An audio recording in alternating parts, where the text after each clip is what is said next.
আল্লাহ রাব্বুল আলামিন আমাদেরকে এই দুনিয়াতে যত সম্পদ দিয়েছেন, যত দৌলত দিয়েছেন, এই সমস্ত সম্পদ, সমস্ত অ্যাসেটের মধ্যে সবচেয়ে দামি সম্পদের নাম হলো সন্তান সন্ততি। নিজের সন্তানের চাইতে মূল্যবান কোনো সম্পদ মানুষের আর হতে পারে না।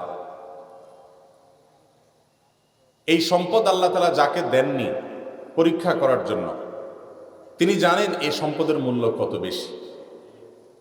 যাকে আল্লাহ তাআলা কোনো সন্তান দেননি, নিঃসন্তান রেখেছেন, সে আল্লাহর বান্দা জানেন যে এই নিঃসন্তান হওয়ার কষ্ট, বেদনা কত মারাত্মক, কত বেশি। আর যাদেরকে আল্লাহ তাআলা এই সন্তান দিয়েছেন, এই নেয়ামত দিয়েছেন, সন্ততি দিয়েছেন, তারা এই নেয়ামতের যদি সদ্ব্যবহার না করেন, এই নেয়ামতের যদি যথাযথ কদর না করেন, তো আল্লাহ রাব্বুল আলামিনের কাছে এর জন্য জবাবদিহি করতে হবে। আমরা আমাদের দেশে সাধারণত একমুখী ওয়াজ শুনে অভ্যস্ত, আর সেটা হলো বাবা মায়ের অধিকার, বাবা মায়ের হক। সন্দেহ নাই যে এই পৃথিবীতে আল্লাহর পরে সবচেয়ে বেশি অধিকার এবং সবচেয়ে বেশি এবং বড় পাওনা হলো রাসূল করিম সাল্লাল্লাহু আলাইহি ওয়াসাল্লামের। তারপরে সবচেয়ে বড় পাওনা এবং সবচেয়ে বেশি অধিকার হলো যার, তিনি হলেন বাবা এবং মা। আগে মা, তারপরে বাবা, মা এবং বাবা, তাদের অধিকার সবচেয়ে বেশি। এবং মা বাবার অধিকার আদায়ের উপরে একজন মানুষের জান্নাত নির্ভরশীল হয়। একজন মানুষের আল্লাহর সন্তুষ্টি এটা নির্ভর করে তার মা বাবা তার উপরে সন্তুষ্ট কিনা এই কথার উপর। কিন্তু এর পাশাপাশি আমাদেরকে মনে রাখতে হবে, নবী করিম সাল্লাল্লাহু আলাইহি সাল্লাম বলেছেন, আলা কুল্লুকুম রাইন ওয়া কুল্লুকুম মাসউলুন আন রাইয়াতিহি। স্মরণ রাখবে যে তোমরা সবাই দায়িত্বশীল। তোমাদের প্রত্যেকটা মানুষকে যার যার দায়িত্ব সম্পর্কে, যার যার কর্তব্য সম্পর্কে কিয়ামতের ময়দানে জিজ্ঞাসাবাদ করা হবে যে তুমি তোমার কর্তব্য কতটুকু পালন করেছ। সন্তানের উপরে যেরকম বাবা মায়ের প্রতি কর্তব্য রয়েছে, দায়িত্ব রয়েছে, একইভাবে বাবা মায়েরও কর্তব্য রয়েছে, দায়িত্ব রয়েছে সন্তানের প্রতি। এই সন্তানের যে দায়িত্ব, সন্তানের প্রতি যে কর্তব্য বাবা মায়ের আছে, সেটা যদি বাবা মা পূরণ না করেন, সেটা যদি বাবা মা আদায় না করেন, সেটাতে যদি বাবা মা ত্রুটি করেন, সেটা আদায় যদি বাবা মা কোনো গাফিলতি করেন, তাহলে সন্তান যেরকম বাবা মায়ের কর্তব্য আদায় না করার কারণে কিয়ামতের ময়দানের আসামি হবে, ঠিক একইভাবে আখিরাতে আল্লাহর কাঠগড়ার আসামি হিসাবে মা বাবাও দাঁড়াতে হতে পারে, যদি সন্তানের প্রতি মা বাবার যে কর্তব্য দায়িত্ব আছে সেটা পালনে কোনো প্রকার ত্রুটি এবং অবহেলা হয়। এই জন্য আজ আমরা মা বাবার যে সমস্ত কর্তব্য দায়িত্ব রয়েছে সন্তানের প্রতি, সন্তানের যে সমস্ত অধিকার রয়েছে, সেগুলো নিয়ে আলোকপাত করব ইনশাআল্লাহ বিইذনিল্লাহ।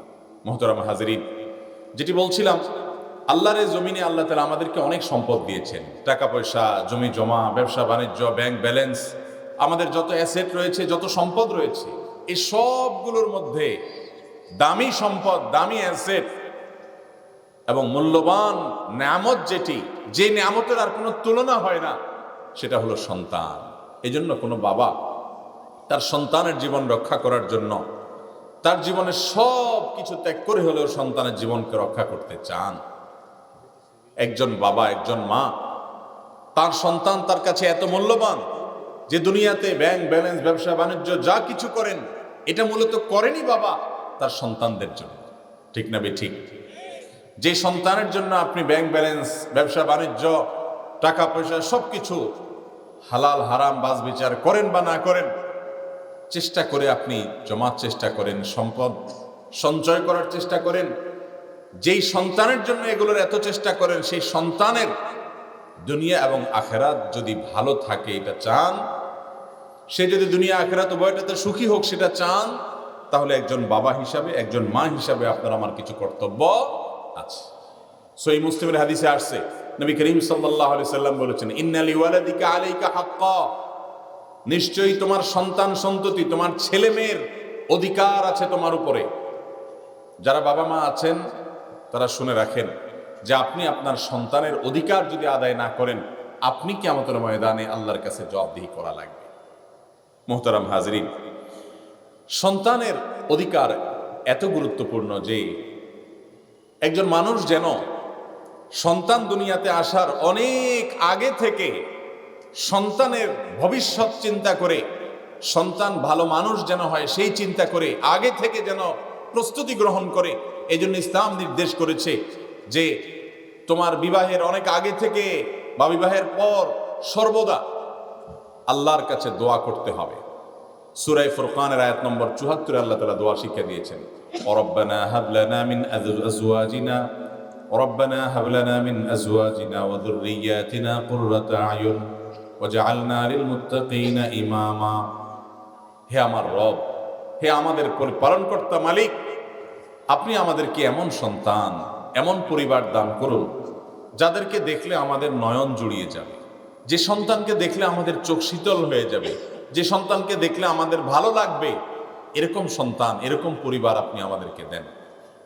এরকম জীবন সঙ্গী, এরকম জীবন সঙ্গিনী দান করেন যাকে দেখলে আমার নয়ন জুড়াবে, চোখ শীতল হয়ে যাবে।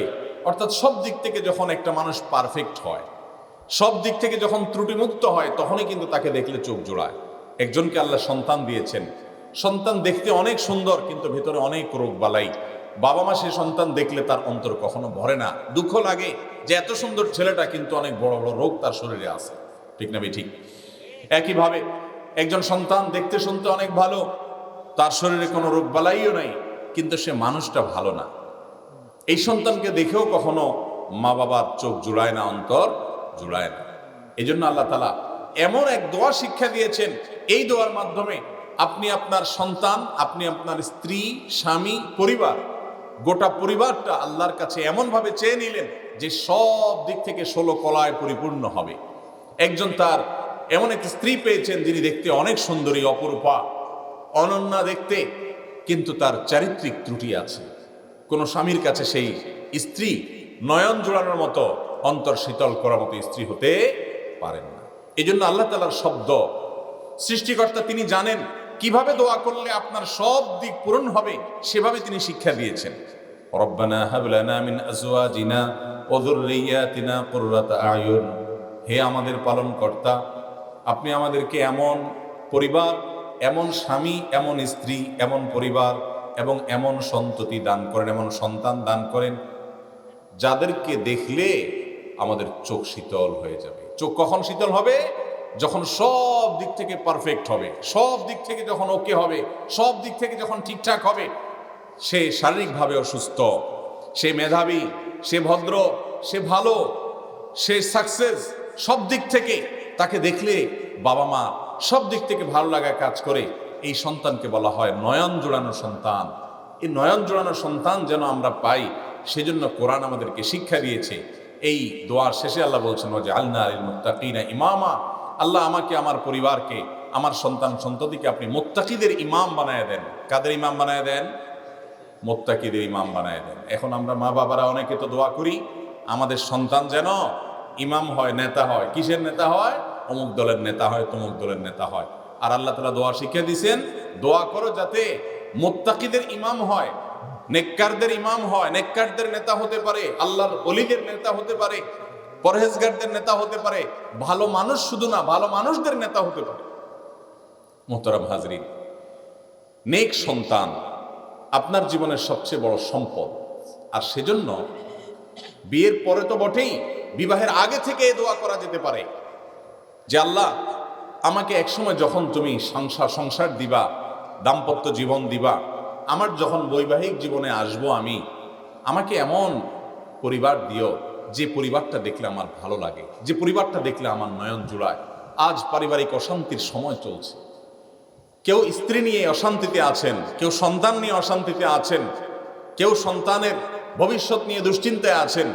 একজন ইমানদারকে আল্লাহ রাব্বুল আলামিন দোয়া শিক্ষা দিয়েছেন। আবারও বলছি, সূরা ফুরকান আয়াত নম্বর কত? ৭৪। এই আয়াতের এই দোয়া মুখস্থ করে নেবেন। এই দোয়া প্রমাণ করছে যে ইসলাম চায় একজন মানুষ, একজন বাবা, একজন মা তার সন্তানকে যেন মানুষের মতো মানুষ হিসেবে গড়ে তুলতে পারেন, তার প্রতি যে দায়িত্ব আছে যে সন্তান যেন ভালো মানুষ হয়, সেজন্য আগে থেকে আল্লাহর কাছে কি করতে হবে? দোয়া করতে হবে।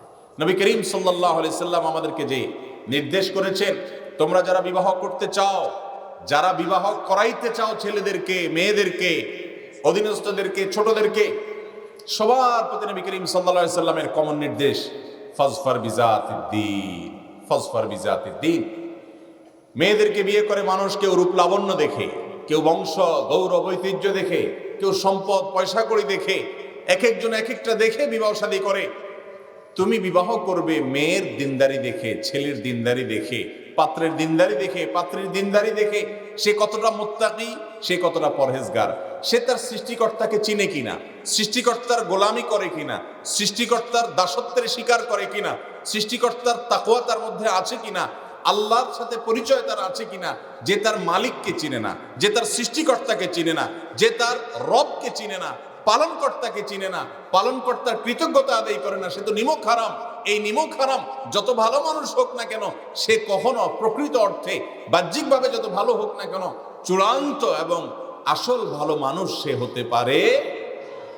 আর যে আল্লাহর কৃতজ্ঞতা আদায় করবে, মালিকের কৃতজ্ঞতা আদায় করবে, তার সৃষ্টিকর্তাকে সে চিনবে, এই লোক, এই ছেলে, এই মেয়ে, সে যদি সত্যি আল্লাহকে চিনে থাকে, আল্লাহর আযাবের ভয় তার থাকে, আল্লাহর নেয়ামতের প্রতি আগ্রহ, পুরস্কারের প্রতি ওয়াদার প্রতি বিশ্বাস তার যদি থাকে, এই ছেলে, এই মেয়ে যে আল্লাহকে রব হিসাবে স্বীকার করেছে, যে আল্লাহর নির্দেশকে মাথা পেতে নিয়েছে, সে কখনো বেয়াদব হতে পারে না, সে কখনো অকৃতজ্ঞ হতে পারে না, সে কখনো বেঈমান হতে পারে না, সে কখনো মা বাবার প্রতি অবাধ্য হতে পারে না, সে কখনো নাফরমান হতে পারে না। যদি হয়ে যায়, তার মন আবার গলে যাবে, দুর্বল হয়ে যাবে, ভয় পাবে, আল্লাহর ভয়ে সে আবার শোধরানোর চেষ্টা করবে, কারণ সে মুত্তাকি, তার ভিতরে কি আছে? তাকওয়া আছে।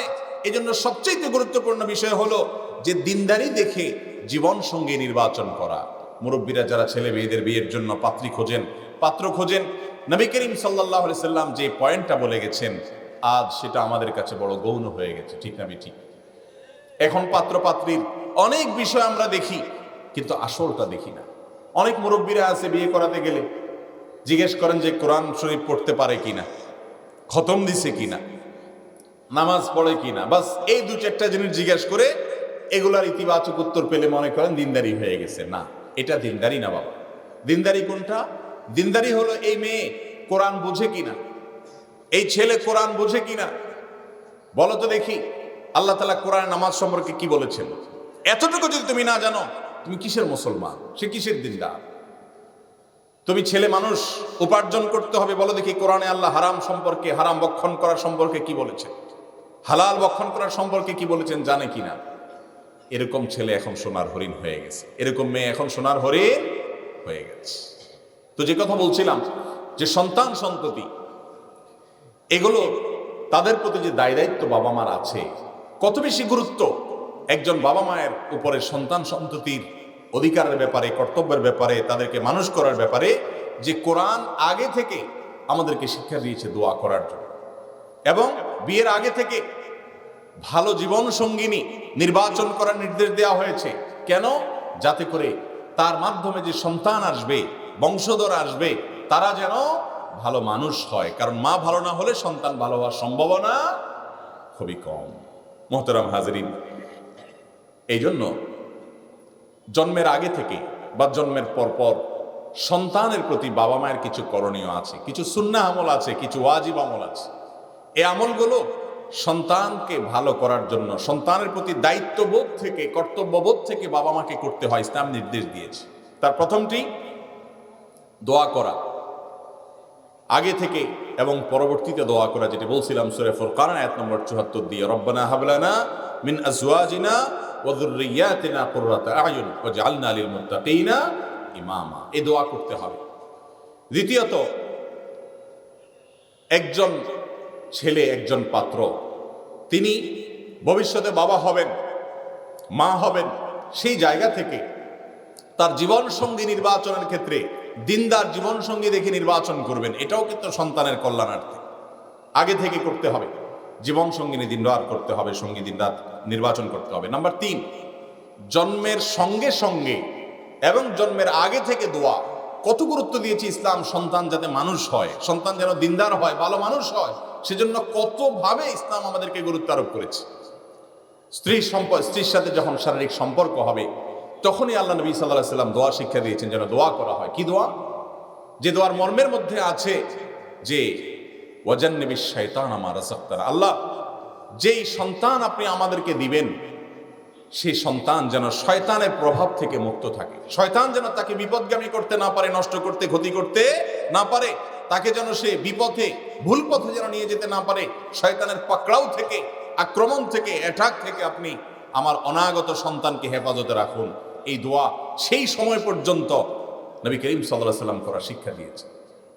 এরপর যখন জন্মগ্রহণ হবে, সন্তান যখন দুনিয়াতে আসবে, তখনই তার জন্য দোয়া করতে হবে। আরেকটা দোয়া আছে, নবী করিম সাল্লাল্লাহু আলাইহি সাল্লামের নাতি হাসান এবং হোসেন রাদিয়াল্লাহু তাআলা আনহুমা, তাদের জন্মের পর নবী সাল্লাল্লাহু আলাইহি সাল্লাম দোয়া পড়েছিলেন এবং তাদেরকে শয়তান থেকে পানা চাওয়ার জন্য দোয়া করেছেন। দেখেন, শিশু মাত্র দুনিয়াতে আসলো, বরং দুনিয়াতে আসার আগে থেকে, দুনিয়াতে আসবে, স্বামী স্ত্রীর শারীরিক সম্পর্ক হচ্ছে, এই টাইমে পর্যন্ত আল্লাহর কাছে পানা চাওয়া হচ্ছে, আল্লাহ শয়তান যেন এই যে অনাগত সন্তান আসছে সে অনাগত সন্তানকে যেন অ্যাটাক করতে না পারে, হেফাজতে রাখে। কারণ মানবতার সবচেয়ে বড় শত্রুর নাম হলো ইবলিস।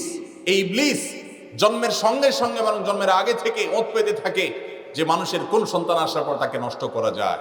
যারা বাবা মা আছেন তাদের সন্তানদেরকে তারা যেন সুপথে রাখতে পারেন, তারা যেন জান্নাতের পথে রাখতে পারেন, তারা যেন আল্লাহর সাথে পরিচিত করাতে পারেন। এজন্য ইসলাম আগে থেকে গুরুত্ব আরোপ করেছে যে তোমার সন্তানকে শয়তানের অ্যাটাক থেকে বাঁচাও, আর সেজন্য আগে থেকে দোয়া, সহবাসের সময় দোয়া, তারপরে শয়তান ভূমিষ্ঠ হয়ে গেছে কোলে নিয়ে সর্বপ্রথম দোয়া, উঈযুকা বিকালিমাতিল্লাহি তাম্মাতি মিন শাররি মা খালাক, উঈযুকা বিকালিমাতিল্লাহি তাম্মা ওয়া মিন শাররি কুল্লি শাইতানিন ওয়া হাম্মা ওয়া মিন কুল্লি আইনিন লাম্মা। আপনি আল্লাহর কাছে পানা চাইবেন যে আল্লাহ আমি শয়তান থেকে পানা চাই, শয়তান থেকে পানা চাই। শিশুকে লক্ষ্য করে বলবেন, হে শিশু, হে নবজাতক, তোমাকে আমি শয়তানের আক্রমণ থেকে আল্লাহর পূর্ণাঙ্গ কালিমার মাধ্যমে আশ্রয় প্রার্থনা করি, সেই জন্য তোমাকে নষ্ট করতে না পারে। কারণ এই দুনিয়ার মোড়ে মোড়ে, পদে পদে, রাস্তায় রাস্তায়, শিক্ষা প্রতিষ্ঠানে, প্রতিটি গলিতে অলিতে বিভিন্নভাবে শয়তান হাজারো ফাঁদ, হাজারো ফন্দি এঁটে রেখেছে এই শিশুটাকে জাহান্নামে নেওয়ার জন্য, নষ্ট করার জন্য। এই জন্য বাবা মা আগে থেকে অস্থির থাকবে, প্রোটেকশনের জন্য আল্লাহর কাছে অ্যাপ্লিকেশন করবে, দরখাস্ত করবে যে আল্লাহ যেন সন্তান হেফাজতে থাকে। মুহতারাম হাজরিন, আমরা তো ফুর্তিতে মত্ত হয়ে যাই, সন্তান হয়েছে। নবীজি সাল্লাল্লাহু আলাইহি সাল্লাম তার মেয়ের ঘরের যখন নাতিরা হলো, হাসান হোসেন রাদিয়াল্লাহু তাআলা আনহুমা হলেন, তখন তিনি সর্বাগ্রে শয়তান থেকে আল্লাহর কাছে পানাহ চেয়ে নিলেন যে আল্লাহ এদেরকে আপনি হেফাজতে রাখেন। তাহলে বাবা মার কর্তব্য হলো ভবিষ্ঠ হওয়া সন্তানের প্রতি এই কাজটা করা। আরেকটা কর্তব্য, 3 নম্বর কর্তব্য হলো সন্তানের জন্মের পর তার কানে আজান দেওয়া। এ বিষয়ে হাদিস খুব বেশি শক্তিশালী না হলেও আমলযোগ্য, আমল করার মতো মুস্তাহাব লেভেলের আমল আজান দেওয়া। তার কানে সর্বপ্রথম আল্লাহু আকবারের ধ্বনি শুনিয়ে দেওয়া, তাকে জানিয়ে দেওয়া, হে শিশু, তুমি এই বাক্য, এই আওয়াজগুলোর সাথে পরিচিত হয়ে নাও যে আল্লাহ মহান, আল্লাহর চাইতে বড় এই পৃথিবীতে, এই সৃষ্টি জগতে আর কেউ নাই, কিছুই নাই, সব আল্লাহর সৃষ্টি। এই বাক্য তার কানে দিয়ে দেওয়া। সে বাহ্যিকভাবে আমাদের মতো অনুধাবন করার ক্ষমতা তার না থাকলেও এই আল্লাহু আকবার ধ্বনি, এটা তার কানে যখন মৃদু কণ্ঠে আপনি শোনাবেন তাকে, এই আজানের ধ্বনিগুলো শোনার পর তার অন্তরে সেটা কি হবে, গেঁথে যাবে এবং অলৌকিকভাবে এটা তার ভেতরে কাজ করবে। 4 নম্বর করণীয় হলো তাহনিক। তাহনিক কি? তাহনিক হলো কোনো সন্তান জন্মগ্রহণ করার পর কোনো একজন আল্লাহওয়ালা, নেককার, মুত্তাকি, পরহেজগার ভালো মানুষের মাধ্যমে তাকে তাহনিক করানো, অর্থাৎ খেজুর অথবা মধু দিয়ে করা যেতে পারে। খেজুর সাধারণত এটা কোনো একজন নেককার মানুষের মুখে দিয়ে তার মুখ থেকে সেই খেজুরটা আংশিক তিনি খেলেন বা তিনি একটু মুখে চাবিয়ে দিলেন বিসমিল্লাহ বলে, এটা ওই শিশুর মুখে একটু ধরা লাগানো, তার ঠোঁটে জিহ্বায় সামান্য একটু টাচ করানো, একবারে পুরো খেজুর চিবায় খাওয়ানো না, সামান্য একটু আর্দ্রতা, ওই আল্লাহর বান্দা ওই মুত্তাকি পরহেজগার মানুষ, আমলদার মানুষটা, তিনি যে খেজুরটা তার মুখে নিলেন সেটার আর্দ্রতা যেন কিছুটা শিশুর মুখে যায়। এর মাধ্যমে অলৌকিকভাবে আল্লাহর কুদরতিভাবে ওই সন্তানের মধ্যে ভালো মানুষ হওয়ার জন্য যে উপাদান আল্লাহ রাব্বুল আলামিন সেই উপযোগিতা তৈরি করেন এবং অলৌকিকভাবে এর একটা প্রভাব তার মধ্যে ফেলেন, যেটা হয়তো বাহ্যিক যুক্তিতে আমরা খুঁজে পাবো না। নবী করিম সাল্লাল্লাহু আলাইহি সাল্লাম থেকে স্পষ্টভাবে বিশুদ্ধভাবে বর্ণিত হাদিসটি এরপর আমল আজকাল আমাদের সমাজে নাই। বাচ্চা জন্মের পর কি করাতে হয়? তাহনিক করাইতে হয়। কোন নেককার আমলদার মানুষ পাচ্ছেন না, আপনার পরিবারে যারা আছেন এদের মধ্যে তুলনামূলক যিনি একটু বেশি আমলদার, যিনি একটু বেশি মুত্তাকি পরহেজগার, মুরব্বী, একটু গুনাহ থেকে বেঁচে থাকার চেষ্টা করেন, সেই লোকটাকে দিয়ে আপনি বাচ্চাকে তাহনিক করাইতে পারেন। এই আমলটা বিলুপ্ত হয়ে গেছে, আমরা চিন্তা করবো তো ইনশাআল্লাহ। সন্তান ভূমিষ্ঠ হওয়ার পর বাবা মায়ের কর্তব্যের মধ্যে থেকে 5 নম্বর হলো তার সুন্দর একটা নাম রাখা, অর্থবহ একটা নাম রাখা। আজকাল বাবা মারা আনকমন নাম খোঁজে, নতুন নাম খোঁজে, ইউনিক নাম খোঁজে, 2 অক্ষরের নাম খোঁজে, ঠিক না ঠিক? এই জন্য দেখা যায় 2 অক্ষরের নাম রাখতে গিয়ে আল্লাহ টালটু, বল্টু, নান্টু, ফন্টু, এই সমস্ত নামগুলো বেশিরভাগ আমাদের সমাজে আজকাল। কিছু নাম আছে যে নামগুলো আমাদের সমাজে আজ এতিম হয়ে গেছে, অসহায় হয়ে গেছে। সেটা কি? সবচেয়ে শ্রেষ্ঠ নাম যেগুলো মুসলমানের, সেগুলো রাখতে আমাদের অনেক আজকাল লজ্জা হয়। হ্যাঁ, মেয়েদের নাম আয়েশা, খাদিজা, এগুলো খুব বেশি শোনা যায় না, অথচ এগুলো হলো সবচেয়ে শ্রেষ্ঠ নাম মেয়েদের নামের মধ্যে। সবচেয়ে উত্তম নাম কোনটা? নবী করিম সাল্লাল্লাহু আলাইহি সাল্লাম বলেছেন সবচেয়ে বেস্ট, সবচেয়ে উত্তম নাম হলো আব্দুল্লাহ, এরপরে আব্দুর রহমান। এটা হলো দুনিয়াতে যত নাম আছে ভিতরে সবচেয়ে সেরা নাম। মেয়েদের ক্ষেত্রে আমাতুল্লাহ, আমাতুর রহমান, মানে আল্লাহর বান্দি, এটা হলো দুনিয়াতে সবচাইতে সেরা নাম। এরপর দ্বিতীয় পর্যায়ে সেরা এবং শ্রেষ্ঠ নাম হলো যত নবীর, যত আল্লাহ তাআলার গুণবাচক নাম আছে, এই সমস্ত গুণবাচক নামগুলোর শুরুতে, ছেলেদের নামের শুরুতে আব্দুন আর মেয়েদের নামের শুরুতে আমাতুন যোগ করে যে নাম হবে, আল্লাহর 99টি গুণবাচক নামের প্রত্যেকটা শুরুতে আপনি আব্দুল লাগাই দেন। আব্দুল গাফফার, আব্দুল কাহার, আব্দুল সত্তার, আব্দুল রহিম, আব্দুল ওয়াদুদ, আব্দুল গফুর, হ্যাঁ, আব্দুল মান্নান, এভাবে যত আল্লাহ রাব্বুল আলামিনের গুণবাচক নাম আছে তার সবগুলোর শুরুতে আব্দুল লাগায় দেন। মেয়েদের ক্ষেত্রে আমাতুন লাগায় দেন, শ্রেষ্ঠ নাম হয়ে যাবে। এই নামগুলো রাখার ক্ষেত্রে আমাদের আপত্তি হলো, অনেকের এই নাম রাখতে বললে বলে, হুজুর আব্দুল্লাহ, আব্দুর রহমান সেরা নাম বুঝলাম, কিন্তু আমার বাতিজার নাম আব্দুল্লাহ আছে, আমার বোনের ছেলের নাম আব্দুল্লাহ আছে। আমি বলি সমস্যাটা কোথায়? আপনার ছেলের নাম, বাতিজার নাম যদি আব্দুল্লাহ থাকে, তো আপনার ছেলের নাম আব্দুল্লাহ হলে অসুবিধাটা কোথায়? আমরা মনে করি অসুবিধা হলো আব্দুল্লাহ বলে ডাক দিলে কে আসবে। এগুলো সব হাস্যকর কথা ভাই। আপনি আব্দুল্লাহ বলে ডাক দিলে দোনোজন একই সঙ্গে ডাক শুনবে, একই সঙ্গে দাঁড়ায় থাকবে, এরকম পরিস্থিতি জীবনে কয়বার ঘটবে? আর যদি 2 জন দৌড় দিয়ে আসে, সমস্যাটা কোথায়? আরো ভালো হয় না হইলো, ঠিক না ভাই? ঠিক। দিনের ক্ষেত্রে আমরা এই সমস্ত আজগুবি আজগুবি সুতা খুঁজি। দুনিয়ার ক্ষেত্রে যদি হইতো যে আপনি এবং আপনার ভাতিজা দুইজনকেই দুনিয়ার কোন একটা মূল্যবান কিছু দেয়া হবে, এখন দিতে গেলে কাকে দিবেন, কে পাবে, এটা নিয়ে দুজনই দৌড় দিতে পারে, এটা নিয়ে আপনার আশঙ্কা হয়। তো সেজন্য আপনি এটা নেওয়া বন্ধ করবেন না, ঠিক না ভাই? ঠিক। বরং আপনি বলবেন যে একজনে অন্তত পাক, অথবা দুজনে যদি পাওয়ার সুযোগ থাকে আপনি বলবেন দুজনেই পাক, ঠিক না ভাই? ঠিক। কিন্তু নামের ক্ষেত্রে আমরা এসে এই সমস্ত যুক্তি দাঁড় করাই, এটা ভুল যুক্তি। আরবিয়ানদের মধ্যে, আরবদের মধ্যে একই পরিবারের কয়েক ছেলের নাম আব্দুল্লাহ আছে, সবগুলোর নাম আব্দুল্লাহ, 4 ছেলে 4টার নাম আব্দুল্লাহ। তাহলে ডাকে কেমনে? আব্দুল্লাহ আউয়াল, আব্দুল্লাহ সানি, আব্দুল্লাহ সালেস, আব্দুল্লাহ রাবে, মানে আব্দুল্লাহ 1 বললে প্রথম জন আসে, আব্দুল্লাহ 2 তো দ্বিতীয় জন আসে, আব্দুল্লাহ 3 তো 3 নম্বরটা আসে, আব্দুল্লাহ 4 বললে 4 নম্বরটা আসে। জগৎ বিখ্যাত আলেম, ভারতবর্ষের অন্যতম মনীষী, মুসলিম বিশ্বের নোবেল খ্যাত, বাদশাহ ফয়সাল অ্যাওয়ার্ড পুরস্কার পাওয়া সৈয়দ আবুল হাসান আলী আন-নাদবী রহমতুল্লাহি আলাইহি, তার বংশধরদের মধ্যে, তার পরিবারের মধ্যে কয়েকটা বাচ্চার নাম মোহাম্মদ রেখেছে। মোহাম্মদ আউয়াল, মোহাম্মদ সানি, মোহাম্মদ সালেস, মোহাম্মদ রাবে, সবগুলোর নাম মোহাম্মদ। তো এই যে আমাদেরকে শয়তান যুক্তি দেয়, বলে যে না আমার বোনের ছেলে। আরে ভাই, আপনার বোনের ছেলে আপনার ছেলে সারা জীবন কি একসাথে থাকবে? জীবনে কয়বার একত্র হবে? হইলেই বা সমস্যা কি? তো এই যে সুন্দর নাম, সেটা রাখার ক্ষেত্রে শয়তান আমাদেরকে বাধা দেয়। বাচ্চার জন্য সুন্দর একটা নাম রাখতে হয়, নামের একটা প্রভাব বাচ্চার মধ্যে পড়ে। যখন নামটা ভালো রাখবেন, প্রভাবটা ভালো পড়বে। যাই হোক, এরপরে শ্রেষ্ঠ নাম হলো নবী রাসূলদের নামে নামকরণ করা, আল্লাহর নেককার বান্দাদের নামে নামকরণ করা। এরপরে কোনো অর্থবহ সুন্দর অর্থ হয়, ভালো অর্থ বহন করে এরকম নাম দিয়ে নামকরণ করতে হবে।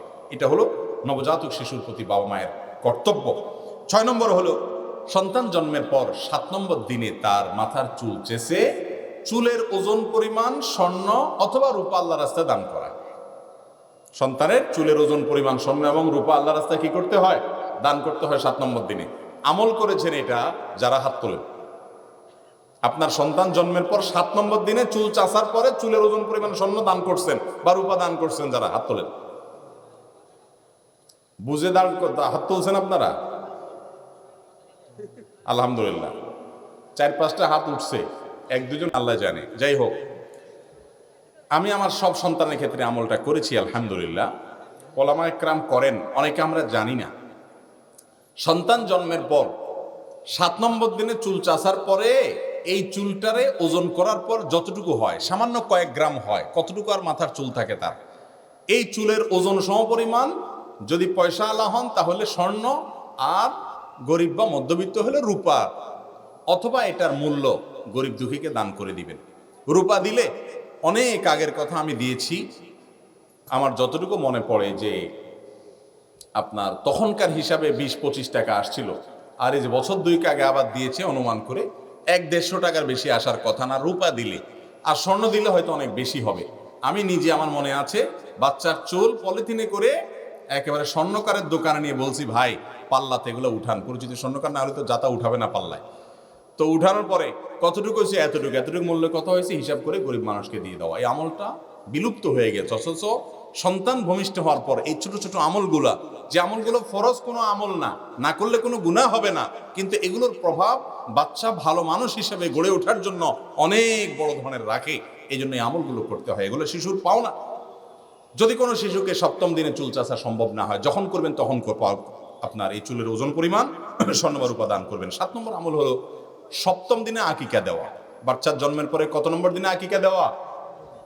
7ম দিনে। 7ম দিনে, 7 দিন পরে না। 7ম দিনে আকিকা দেওয়ার মানে হলো সন্তান আজকে যে বার, সে বারে জন্মগ্রহণ করেছেন। ধরেন আজকে হলো মঙ্গলবার, মাগরিবের পর থেকে কিন্তু পরের দিন শুরু হয়ে যায় আরবিতে। আগামীকাল মঙ্গলবার না, তাহলে মাগরিবের পর থেকে এখন মঙ্গলবার শুরু হয়ে গেছে। আজকে রাত্রে যদি কোনো সন্তান জন্মগ্রহণ করে, তাহলে সে কি বারে জন্মগ্রহণ করলো? মঙ্গলবারে। হিজরি বর্ষ অনুযায়ী আপনার আরবি রাত আগে আসে, সেই হিসাবে মঙ্গলবারে জন্মগ্রহণ করলে আগামী সোমবার হবে 7ম দিন। যেই বারে জন্মগ্রহণ করবে তার আগের বারে আকিকা করা হলো কি সুন্নাত। আমাদের দেশে বিশেষ করে যে সমস্ত এলাকাতে প্রবাসী থাকে বাপ মা, ম্যাক্সিমাম পরিবারে দেখা যায় বাপ মা বিদেশে থাকলে বলে যে আকিকাটা আসুক, ওর বাপ আসলে তখন করাও। এই রোগটা আপনাদের সমাজে আছে না নাই? এটা অনেক বড় ধরনের একটা ভুল। সন্তানের 7ম দিনে আকিকা করা সুন্নাহ, এর মাধ্যমে সন্তানের নিরাপত্তা হয়, সন্তান বাবা মার বাধ্যগত হয়, সন্তান নেককার হয়, এর অনেক উপকারী দিক আছে। অথচ এটাকে আপনি বিলম্ব করে ফেললেন, 1 বছর পরে, 6 মাস পরে বাপ আসবে তখন করবেন। অথচ এটার সাথে বাপ আসার কোনো সম্পর্ক নেই। বাপ আসার পরে আপনার পয়সা থাকলে ফুর্তি করে খাওয়া দাওয়া করেন, সেটা ভিন্ন কথা, কিন্তু আকিকাটা 7ম দিনে করায় ফেলান। 7ম দিনে পশু জবে করে আত্মীয় স্বজনকে গোশত টোস্ত দিয়ে দেন, বাপের জন্য ফ্রিজে একটু রেখে দেন, উনি আসলে তখন খাওয়ায়েন। এটাই হলো সুন্নাহ। আমল করবো তো ইনশাআল্লাহ আমরা। 8 নম্বর আমল হলো বাচ্চাকে খাতনা করানো, মুসলমানি করানো। এই কাজগুলো একটা নবজাতক শিশুর প্রতি বাবা মায়ের কর্তব্যের অংশ। আবার আমি এক নজরে বলে দিচ্ছি, প্রথম কর্তব্য হলো শিশু যেন নেককার হয়, ভালো মানুষ হয়, আল্লাহর ওলি হয়, খাঁটি মুসলমান হয়, দিনদার হয়। এই জন্য আগে থেকে বাবা মা আল্লাহর কাছে দোয়া করবে সূরা ফুরকানের 74 নম্বর আয়াত দিয়ে, রব্বানা হাব লানা মিন আজওয়াজিনা ওয়া যুররিয়াতিনা কুররাতা আয়ুন ওয়াজআলনা লিল মুত্তাকিনা ইমামা। আগে থেকে দোয়া করবে। নাম্বার 2, শিশু যেন ভালো মানুষ হয়, সেজন্য শিশু দুনিয়াতে আসার অনেক আগে থেকে যিনি বাবা হতে যাচ্ছেন, মা হতে যাচ্ছেন, তিনি আগে থেকে তার জীবন সঙ্গিনী নির্বাচনের ক্ষেত্রে এমন জীবন সঙ্গিনী দেখবেন যার ভিতরে আর কিছু থাকুক আর না থাকুক, তাকওয়া যেন থাকে, দিনদারি যেন থাকে, আল্লাহর ভয় যেন থাকে, সেজন্য আল্লাহর নেককার বান্দা হয়। এ লোকটার তাকওয়া যদি থাকে তাহলে সেটাকে সে দেখে নির্বাচন করবে তার জীবনের সঙ্গী। কেন? যাতে করে তার মাধ্যমে যে সন্তান আসবে, বিশেষ করে ছেলেদের জন্য এটা বেশি প্রযোজ্য, যে মা যাকে নির্বাচন করবে, স্ত্রী হিসেবে যাকে নির্বাচন করবে, সন্তানের মা হিসেবে যাকে নির্বাচন করবে, সে যেন নেককার হয়, পরহেজগার হয়। তাহলে কি হবে? আমার সন্তানটা তার মাধ্যমে ভালো মানুষ হবে। মা যদি দিনদার না হয়, তাহলে সন্তান ভালো মানুষ হওয়ার সম্ভাবনা কম। এটা সন্তানের প্রতি দায়িত্ববোধ থেকে স্ত্রী যেন দিনদার হয়, সেই দিকটা খেয়াল রাখতে হবে। নাম্বার 3, সন্তানের প্রতি দায়িত্ববোধ থেকে সন্তান দুনিয়াতে আসার আগে থেকে সম্পর্ক যখন হবে, মিলন যখন হবে, তখন আল্লাহর কাছে দোয়া করা, ওয়াজান্নাবিশ শাইতানা মা রাযাকতানা। আল্লাহ, যে সন্তান আপনি আমাদেরকে দিবেন, এই সন্তান যেন শয়তান দুনিয়াতে মোড়ে মোড়ে যে আঘাত করবে, আদম সন্তানকে নষ্ট করবে, বিপদগামী করবে, পথহারা করবে, জাহান্নামের দিকে নিবে, আমার এই সন্তানকে যেন আপনি হেফাজত করেন, এই জন্য অ্যাপ্লিকেশন করে রাখা তখন থেকে। আর জন্মের পরপর আলাদা করে আবার দোয়া করা, হে শিশু, তোমাকে আল্লাহর পূর্ণাঙ্গ কালিমা দ্বারা আমি আশ্রয় প্রার্থনা করছি শয়তানের পাকড়াও থেকে, সে যেন তোমাকে ক্ষতি করতে না পারে। উঈযুকা বিকালিমাতিল্লাহি তাম্মাতি, আল্লাহর পূর্ণাঙ্গ কালিমা থেকে আমি তোমাকে আশ্রয় চাই। আল্লাহ, এগুলোর মাধ্যমে আল্লাহর কাছে আমি আশ্রয় চাই, আল্লাহর কাছে আমি পানা চাই, যেন শয়তান তোমাকে কোনো কিছু করতে না পারে। উঈযুকা বিকালিমাতিল্লাহি তাম্মা, এবং আল্লাহর কাছে শয়তানের পাকড়াও থেকে পানা চাই। ওয়া আউযু বিকা রাব্বি আন ইয়াহদুরুন, ওয়া আউযু বিকা রাব্বি আন ইয়াহদুরুন, আল্লাহ, শয়তান হাজির হয়ে উপস্থিত হয়ে যেন তার ক্ষতি করতে না পারে, জন্য পানা চাই। এগুলো করতে হবে। আর 3 নম্বর হলো, এই যে ভূমিষ্ঠ হওয়ার পর যে দোয়া আছে, আউযু বিকা মিন হামাযাতিশ শায়াতিন ওয়া আউযু বিকা আন ইয়াহদুরুন, বিভিন্ন দোয়া আছে। এই দোয়াগুলো বিশেষ করে হাদিসে যেটি বর্ণিত আছে, সে ফরম্যাটে দোয়াটা করার পাশাপাশি 3 নম্বর কাজ হলো ডান কানে আজান দেওয়া, আজানটা। 4 নম্বর হলো তাহনিক করানো, যেটা বললাম। 5 নম্বর হলো সুন্দর নাম নির্বাচন করা। 6 নম্বর হলো সপ্তম দিনে চুল চাষার পরে ওজন পরিমাণ স্বর্ণ বা রূপা বা তার সমমূল্য গরিবদেরকে দান করা, এটা 6 নম্বর। 7 নম্বর হলো আকিকা দেওয়া, এবং 8 নম্বর হলো খাতনা করানো। এগুলো শিশুর প্রতি কর্তব্য। এবার আসা যাক, যে শিশু যখন বড় হবে, তাকে আমরা শিশু অবস্থাতে এই কাজগুলো করার মাধ্যমে সে যে নেককার হবে, সে যেন দিনদার হয়, সেজন্য তো কর্তব্য পালন করবই। এরপরে আমাদের শিশু যদি, আমাদের সন্তান যদি নেককার হোক আমরা চাই, সে যদি ভালো মানুষ হোক আমরা চাই, আরো কিছু কর্তব্য আছে। আল্লাহ রাব্বুল আলামিন কোরআনে কারীমে বলেছেন, ইয়া আইয়ুহাল্লাযীনা আমানু কু আনফুসাকুম ওয়া আহলিকুম নারা, হে ঈমানদারগণ, তোমরা নিজেদেরকে জাহান্নামের আগুন থেকে বাঁচাও। শুধু নিজেদেরকে বাঁচাইলে হবে না, তোমার পরিবারকেও জাহান্নামের আগুন থেকে বাঁচাও। আর পরিবারকে, সন্তান সন্ততিকে জাহান্নামের আগুন থেকে বাঁচানোর জন্য এই যে কতগুলো কাজের কথা বললাম, 8টা কাজ, এই কাজগুলো করে সন্তানের প্রতি, শিশু নবজাতকের প্রতি যে দায়িত্ব, সেটা পালন করতে হবে। আর এটার পাশাপাশি সন্তানের প্রতি আরো কিছু দায়িত্ব আছে। তার প্রথম হলো, সন্তানকে আপনি ঈমানি তারবিয়ত দিতে হবে। ঈমানি তারবিয়ত কি? ঈমানি তারবিয়ত হলো সন্তানকে ছোটবেলা থেকে আল্লাহর সাথে পরিচিত করতে হবে। আপনি প্রত্যেকটা কাজে আল্লাহর কাছে দোয়া চাইবেন, আল্লাহর কাছে পানা চাইবেন, আল্লাহর কাছে আশ্রয় চাইবেন, আল্লাহর দাসত্বের স্বীকৃতি দিবেন। এগুলোর মাধ্যমে আপনার সন্তান জানবে যে এই দুনিয়াতে আমি মা বাবার মাধ্যমে এসেছি ঠিক, কিন্তু আমার একজন মহান সৃষ্টিকর্তা রব, মালিক আছেন, এবং তার রবকে সে চিনবে। প্রতিটা কথায় আল্লাহর কথা তাকে বলবেন, আল্লাহর নেয়ামতের কথা তাকে বোঝাবেন, আল্লাহ রাব্বুল আলামিনের সামনে দাঁড়াতে হবে, সেই কথা তাকে বলবেন। আল্লাহর সাথে আস্তে আস্তে ছোট শিশুর জন্য পরিচয় হয়, সেই জন্য ছোটবেলা থেকে সেভাবে করবেন। আমাদের ছোট সন্তানদেরকে আজকাল আমরা ছোটবেলা থেকে তাদেরকে তারবিয়ত দেওয়া, ঈমানি তারবিয়ত দেওয়া, আল্লাহর সাথে পরিচিত করানোর যে গুরুত্বপূর্ণ বিষয়টা আছে, সেটা আজ আমাদের মাঝে নাই। আমাদের সন্তানদেরকে আমরা ছোটবেলা থেকেই এখন অস্থির হয়ে যাই, যে মুখ ফোটার আগে থেকেই অ আ পড়, এবিসিডি পড়, এমনকি প্রয়োজনে আলিফ বা তা পড়, যাই বলেন এই পড়ার জন্য আমরা অস্থির হয়ে যাই। ঠিক না ঠিক? মুখ ফোটার আগে থেকে পড়, ঠিক আছে, আপনি বাচ্চাকে পড়া শিখাবেন, ছোটবেলা থেকে শিখান, কিন্তু আপনি আপনার বাচ্চাকে আল্লাহ বলা শিখিয়েছেন কিনা? আল্লাহর কাছে ডাক শিখিয়েছেন কিনা? আল্লাহর কাছে চাওয়া শিখিয়েছেন কিনা? আল্লাহর কাছে আশ্রয় চাওয়া শিখিয়েছেন কিনা? আল্লাহর সাথে সম্পর্ক শিখিয়েছেন কিনা? তাকে আপনি শিখিয়েছেন কিনা যে তুমি বাবা মাকে দেখতে পাও, এই বাবা মার পেছনে অদৃশ্যে যাকে দেখতে পাও না, যার মাধ্যমে তুমি দুনিয়াতে এসেছো, আমরা সবকিছু পেয়ে থাকি, তিনি আমাদের মালিক, তিনি আমাদের সৃষ্টিকর্তা। এই পরিচয়টা শিশুকে ছোটবেলা থেকে দিতে হবে, পদে পদে দিতে হবে, লফজে লফজে দিতে হবে, কথায় কথায় দিতে হবে। ঈমানের তারবিয়ত দিয়ে শিশুকে বড় করতে হবে। যদি না করেন, সন্তান যদি বাহিরের পরিবেশ দ্বারা প্রভাবিত হয়ে নাস্তিক হয়ে ওঠে, সে যদি বেঈমান হয়ে ওঠে, বিশেষ করে এখন এমন একটা সময় চলছে নাস্তিক্যবাদের আগুন এবং আল্লাহ দ্রোহিতার আগুন, বেঈমানির আগুন, নাফরমানির আগুন, ফাসিকির আগুন, এগুলো গোটা সমাজকে এমনভাবে ছেয়ে গেছে যে আপনার শিশু ছোটবেলায় স্কুলে যাবে, সেখান থেকেই সেই নাস্তিক্যতাবাদের আগুনের ছোঁয়া তার গায়ে লাগবে, ফাসিকির ছোঁয়া তার গায়ে লাগবে, আপনি টেরও পাবেন না। আপনার বাবা, এই বাচ্চার দাদা, তিনি আপনাকে যতটুকু দিনদারির উপরে রেখে গেছেন, আপনি আপনার সন্তানকে ততটুকু দিনদারির উপরে রেখে যেতে পারবেন না, কারণ পরিবেশ দিন যত যাচ্ছে তত খারাপের দিকে যাচ্ছে। আপনার বাবা আপনাকে যে পরিবেশ দিয়ে গেছেন, আপনি আপনার সন্তানকে সেই পরিবেশ দিতে পারবেন না। আপনার বাবা আপনাকে যে স্কুলে পাঠিয়েছে, সেই স্কুলের টিচাররা পর্যন্ত, সাধারণ স্কুলের শিক্ষকরা পর্যন্ত নামাজ কালাম পড়তেন, আল্লাহর ভয় ছিল, আল্লাহর নামটা নিতেন। এখন সময় সেই জায়গায় নাই, এখন পরিবর্তন হয়েছে। এখন স্কুল তো স্কুল, মাদ্রাসায় দিয়ে পর্যন্ত সন্তানকে ধরে রাখা যায় না, নষ্ট হয়ে যায়, বিপদগামী হয়ে যায়, খারাপ হয়ে যায়। সেখানে সাধারণ জেনারেল এবং সেকুলার শিক্ষা প্রতিষ্ঠানে দিলে সন্তানের অবস্থা কত করুণ হতে পারে, তার দিনদারি কোন জায়গায় যেতে পারে সেটা তো বলাই বাহুল্য। ঠিক না ঠিক? পরিবেশ কি এখন আগের চাইতে ভালো না খারাপ? একজন সন্তান যাতে মুসলমানের সন্তান মুসলমান হয়ে বড় হয়, দিনদার হয়ে বড় হয়, সেরকম পরিবেশটা কি অনুকূল না প্রতিকূল? প্রতিকূল। তাহলে প্রতিকূল পরিবেশে আপনার সন্তান দিনদারের উপরে টিকে থাকুক, এটা যদি আপনি চান, তাহলে আপনার চেষ্টা হইতে হবে আপনার বাবা যতটুকু চেষ্টা করেছেন তার চেয়ে অনেক বেশি। কারণ পরিবেশ এখন প্রতিকূল। এই প্রতিকূল পরিবেশে এই ঝড়ের সাথে মোকাবেলা করে আপনার সন্তানকে ঈমান নিয়ে টিকতে হলে তার ঈমানটাকে মজবুত করতে হবে, বিশ্বাসটাকে দৃঢ় করতে হবে, তার তাকওয়াটাকে শক্তিশালী করতে হবে, তাকে এফোর্ট দিতে হবে, তাকে হেল্প করতে হবে, তাকে বিভিন্নভাবে সাহায্য সহযোগিতা করতে হবে যাতে তার ঈমানটা টিকে থাকে।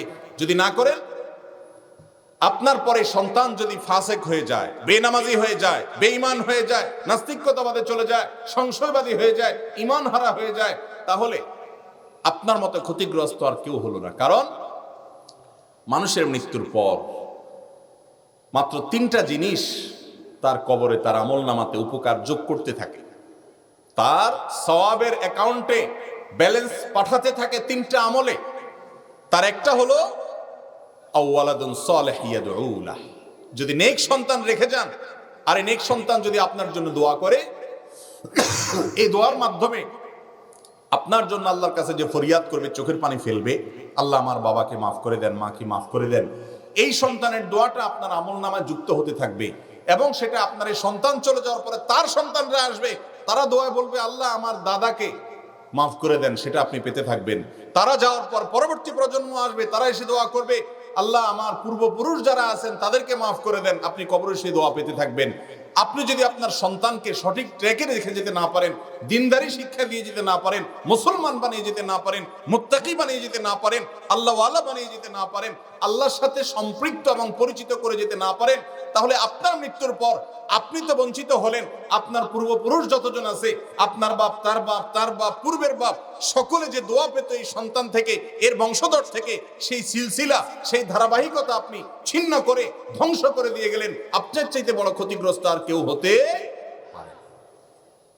আমরা কি চাই যে আমাদের মৃত্যুর পর যখন আমরা অসহায় হয়ে যাব, একবার সুবহানাল্লাহ বলার সুযোগ থাকবে না, একটা নেকি আমার আমলনামায় প্লাস করার, যোগ করার সুযোগ থাকবে না, তখনও আমার আমলনামায় আমল যেতে থাকুক, সব দুনিয়া থেকে যেতে থাকুক? আমরা চাই কি চাই না?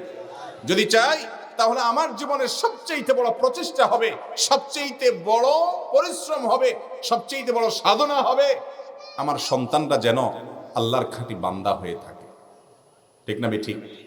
আল্লাহর খাঁটি বান্দা হয়ে থাকে, এটা যদি আপনি চান, তাহলে সেক্ষেত্রে আপনার এই সন্তান, আপনার এবং আপনার পরবর্তী পুরুষদের জন্য তারা দোয়া করবে, নেকামল করবে। শুধু সে করবে তা না, তাকে যদি মানুষ বানিয়ে যান, সে তার সন্তানকে বানাবে, সে আবার তার সন্তানকে বানাবে, ধারাবাহিকতাটা টিকে থাকার সম্ভাবনাটা টিকে থাকবে।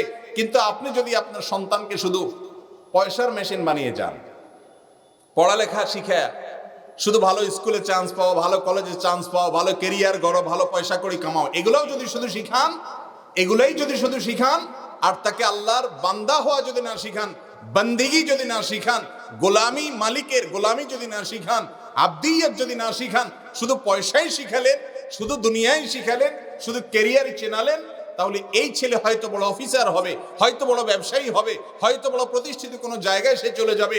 কিন্তু মনে রাখবেন, এই ছেলে খাঁটি মুসলমান না হওয়ার কারণে এ না আপনার কদর জীবদ্দশায় বুঝবে, না মৃত্যুর পরে বুঝবে, না আপনার স্ত্রীরটা বুঝবে, না তার পূর্বপুরুষেরটা বুঝবে। তার থেকে আপনি কখনো আপনার কবরে যাওয়ার পর কোন একটা নেকি আপনার আমলনামায় পাওয়ার তো প্রশ্নই নেই, বরং তাকে বিপদগামী করার কারণে, তাকে নষ্ট করার কারণে, শুধু দুনিয়া শিখিয়ে তাকে যে আপনি আল্লাহর সাথে পরিচিত করাইতে পারেন নাই, আপনি যে তার দায়িত্ব পালন করেন নাই, আপনি বাবা হিসাবে মা হিসাবে সন্তানকে যে নেককার হিসাবে গড়ে তোলেন নাই, এই জন্য আপনার সাধনা আপনি ব্যয় করেন নাই, আপনার চেষ্টা আপনি ত্রুটি করেছেন। এই জন্য কিয়ামতের ময়দানে এই সন্তান আল্লাহর কাছে বিচার দিবে, বলবে আল্লাহ আমি একা কেন জাহান্নামে যাব? আমার বাবা আমাকে শুধু শিখিয়েছে পড়ালেখা কর, ক্যারিয়ার গড়, ভালো কলেজে যা, ভালো স্কুলে যা, পয়সা নিয়ে আয়। আমার বাবা আমাকে হালাল হারাম শিখায় নাই, তোমার সাথে পরিচিত করে নাই। মালিক, আমি কেন একা জবাবদিহি করব? আমি তো ছোট শিশু ছিলাম, বাবা মা দায়িত্ব পালন করে নাই, অবহেলা করেছে। শিশু যদি বিচার নাও দেয়, আল্লাহ তাআলা অটোমেটিক বিচার করবেন। কারণ আল্লাহ রাব্বুল আলামিন বলেছেন, আলা কুল্লুকুম রাইন ওয়া কুল্লুকুম মাসউলুন আন রাইয়াতিহি। তোমাদের প্রত্যেককে আল্লাহ তাআলা দায়িত্বশীল করেছেন। তুমি যার দায়িত্বে আছো, তোমার সন্তান সন্ততি পরিবার, তাদের ব্যাপারে, যাদের দায়িত্ব আছো তাদের ব্যাপারে আল্লাহ জিজ্ঞাসাবাদ করবেন, তুমি কি দায়িত্ব পালন করেছো। যে দায়িত্ব ত্রুটি করো, তাহলে কিয়ামতের দিন জবাবদিহি করা লাগবে কি লাগবে না? মুহতারাম হাজরিন, এই জন্য আমাদের সন্তানের প্রতি আমাদের প্রথম কর্তব্য হলো তাদেরকে ঈমানি তারবিয়ত দেওয়া, ঈমানের শিক্ষা দেওয়া। আর ঈমানের শিক্ষাটা কি? ছোটবেলা থেকে তাকে আল্লাহর সাথে পরিচিত করানো, আল্লাহর কথা বলা, তাকে এই জিনিসটার বার্তা দিয়ে দেওয়া যে বাবারে, এই পৃথিবীতে তুমি যা করো আর না করো, তোমার মালিককে ভুলবা না। সূরা লোকমান, কোরআনে কারিমে একটা সূরা আছে। এই সূরা লোকমানে আল্লাহ তাআলা লোকমান হাকিম নামে আল্লাহর একজন প্রিয় বান্দা, নেককার বান্দা ছিলেন। তিনি তার সন্তানকে কি উপদেশ করেছেন, অনেকগুলো উপদেশ করেছেন। এই উপদেশগুলো আল্লাহ তাআলা উল্লেখ করেছেন, এগুলো দেখে নেবেন অবসর সময়ে। তার মধ্যে থেকে একটা উপদেশ ছিল, তিনি তার সন্তানকে বলেছেন, হে আমার আদরের সন্তান, হে আমার বৎস, লা তুশরিক বিল্লাহ ইন্নাশ শিরকা লাযুলমুন আযীম। বাবারে, জীবনে আর যা করো না করো, কখনো আল্লাহর সঙ্গে শিরিক করবা না, এটা সবচেয়ে বড় পাপ। শেষ হয়ে যাবে, তোমার আখিরাত ধ্বংস হয়ে যাবে। তাওহীদের উপরে তুলে রাখার জন্য সন্তানকে তিনি উপদেশ দিয়েছেন। আল্লাহর কাছে ভালো লেগেছে, আল্লাহ রাব্বুল আলামিন সেটা আমাদের জন্য ভালো, এটা জেনে আল্লাহ তাআলা কোরআনে কারিমে উল্লেখ করেছেন, আমাদেরকে সেখান থেকে শিক্ষা নেওয়ার সুযোগ দিয়েছেন। এজন্য সন্তান হিসাবে তারা যেন ভালো মানুষ হয়। বাবা মার কর্তব্য হলো ঈমানি পরিবেশে তারা যেন বড় হয়, সেই সুযোগ করে দেওয়া। করবো তো আমরা ইনশাআল্লাহ। নাম্বার 2, বিশেষভাবে তাদেরকে নামাজের শিক্ষা দেওয়া। ছোটবেলা থেকে নিয়মিত যদি সন্তান নামাজ পড়ে, তার 50% দ্বীনের হেফাজতের আশা করা যায়, ছোটবেলা থেকে যদি নামাজের শিক্ষা দেওয়া হয়। এই জন্য নবী করিম সাল্লাল্লাহু আলাইহি ওয়াসাল্লাম বলেছেন, আল্লিমুস সাবিয়্যাস সালাহ, তোমরা ছোট শিশুকে, ওয়াহুয়া ইবনু সাব'a সিনিন, সে সন্তান যখন 7 বছরের বয়স হবে, তখন থেকে তোমরা নামাজের শিক্ষা দাও, নামাজের তালিম দাও। এই যে 7 বছর থেকে নামাজের নির্দেশ দিতে হবে। অন্য হাদিসে আসছে, মুরু আওলাদাকুম বিসসালাহ ওয়া হুম আবনাউ সাব'a, তোমাদের সন্তানরা যখন 7 বছর হয়ে যাবে, তখন থেকে নামাজের অর্ডার করো, নামাজ পড়তে নির্দেশ দাও। কারণ নামাজের সাথে যদি পরিচিত হয়, আল্লাহর সাথে পরিচিত হবে, মসজিদে যাচ্ছে, আল্লাহর ঘরে যাচ্ছে, আল্লাহর সাথে সে সম্পর্ক গড়ে তুলতে পারবে এবং এর মাধ্যমে সে দিনদার হবে। 3 নম্বর হলো বিশেষভাবে সন্তানকে আখলাক আচরণ শিক্ষা দেওয়া। কিসে শিক্ষা দিতে হবে ভাই? আখলাক আচরণ। যত সন্তানের চরিত্র নষ্ট হয়, যত সন্তান বিপদগামী হয়, হয় বাপমার থেকে শিখে, আর না হয় বাপমার অবহেলার কারণে বাহির থেকে শিখে। এই দুইটা ছাড়া তৃতীয়টা হওয়ার কোনো সম্ভাবনা খুব কম। ভাইরা আমার, সন্তান দিকে তাকালে মা বাপের ব্যাপারে অনুমান করা যায়। বৃক্ষ তোমার নাম কি, ফলেই পরিচয়। সন্তান যদি ভালো হয়, ভদ্রতা শিখে, শিষ্টাচার শিখে, আদব আখলাক শিখে, মানুষের প্রতি ভালো আচরণ করা শিখে, অন্যের প্রতি দায়িত্ব এবং কর্তব্য বোধ তার মধ্যে থাকে, তাহলে আপনি সুধারণা করতে পারেন বেশিরভাগ ক্ষেত্রেই তার বাবা মা থেকে সে এটা শিখেছে, অথবা বাবা মা তাকে এটা শেখার মতো পরিবেশ দিয়েছে, সুযোগ করে দিয়েছে, এজন্য সন্তান সেটা শিখেছে। কোন সন্তান নষ্ট হয়েছে, খারাপ হয়েছে, 2-4টা ব্যতিক্রম আছে, বাবা মা ভালো হওয়ার পরও সন্তান নষ্ট হয়। যেমন আল্লাহ নবী নূহ আলাইহিস সালামের সন্তান নষ্ট হয়েছে, লূত আলাইহিস সালামের পরিবার নষ্ট হয়েছে। কিছু বিচ্ছিন্ন ব্যতিক্রম ঘটনা ঘটে, কিন্তু বেশিরভাগ ক্ষেত্রে বাস্তবতা হলো, সন্তান যদি নষ্ট হয়, হয় সে ঘর থেকে নষ্ট হওয়া শিখেছে, আর না হলে তার বাপ মা হয়তো ভালো মানুষ, কিন্তু তারা তাকে নষ্টের হাত থেকে বাঁচানোর জন্য যা যা করা দরকার সেই কাজগুলো ঠিকমতো করতে পারেন নাই। এই জন্যই তো সন্তান ভালো হলে আপনি অটোমেটিক সওয়াব পাইতে থাকবেন কবরে। সন্তান যদি খারাপ হয় তাহলে তার দায়ও আপনাকে বাবা হিসেবে মা হিসেবে বহন করতে হতে পারে। মোহতারাম হাজরিন, তাহলে সন্তানকে তৃতীয় যে দায়িত্ব এবং কর্তব্য হলো তার প্রতি তাকে আপনি সুন্দর আখলাক শিখাতে হবে, ভদ্রতা শিখাতে হবে, ম্যানার্স শিখাতে হবে এবং সেটা লফজে লফজে শিখাতে হবে। সন্তানকে ছোটবেলা থেকে বড় ভাইকে সম্মান করা শেখাতে হবে, মুরব্বীদের কথা মানা শেখাতে হবে, ধৈর্য ধারণ করা শেখাতে হবে, ত্যাগের শিক্ষা দিতে হবে। আপনার সন্তানের হাতে টাকা দিয়ে আপনি বলেন যে তোমার জন্য এই টাকাটা আমি বরাদ্দ রেখেছি বাবা, তোমার ঈদের জন্য কাপড়ের জন্য এই টাকাটা রেখেছি। আমাদের পাশে কোনো ঘরে কোনো বাড়িতে গরিব পরিবার আছে, তাদের ঈদের জামা কেনার টাকা নাই, তুমি চাইলে তোমার এখান থেকে কিছু টাকা দিয়ে একটা জামা ওই বাচ্চার জন্য কিনতে পারো। বাচ্চাকে শিখান, তাকে সাথে নিয়ে যান, জামা কিনেন, এরপরে তার হাত দিয়ে সে বাসায় পাঠান। এই বাচ্চা বড় হওয়ার পরে মানুষ হওয়া শিখবে, মানবতা শিখবে। আপনি কবরে যাবেন এরকম সে অনেক ভালো কাজ করবে। আজ এগুলার খোঁজ খবর নাই। এখন হলো বাচ্চা এবিসিডি পড়লো কিনা, স্কুলে ফার্স্ট হলো কিনা, ক্যাপ্টেন হইতে পারলো কিনা, ভালো স্কুলে চান্স পেলো কিনা। বাচ্চাদেরকে আমরা এখন টাকার মেশিন বানিয়ে ফেলেছি, ঠিক না ঠিক? যার কারণে এখন আর সন্তান, মা বাবার চক্ষু শীতলকারী সন্তান সেরকম হয় না, খুব কম। মোহতারাম হাজরিন, 4 নম্বর যে কাজটা করতে হবে তা হলো সন্তানের পাওনা হলো, সন্তানের অধিকার হলো যে আপনি তাদের প্রতি সমতা বজায় রাখতে হবে। এটা তাদের পাওনা। বাবা মা হিসাবে আপনার যেরকম অধিকার আছে সন্তানের কাছে, সন্তানেরও অধিকার আছে আপনার কাছে। সেই অধিকারগুলোর মধ্যে থেকে 4 নম্বরের অধিকার হলো তাকে আপনি কি করতে হবে?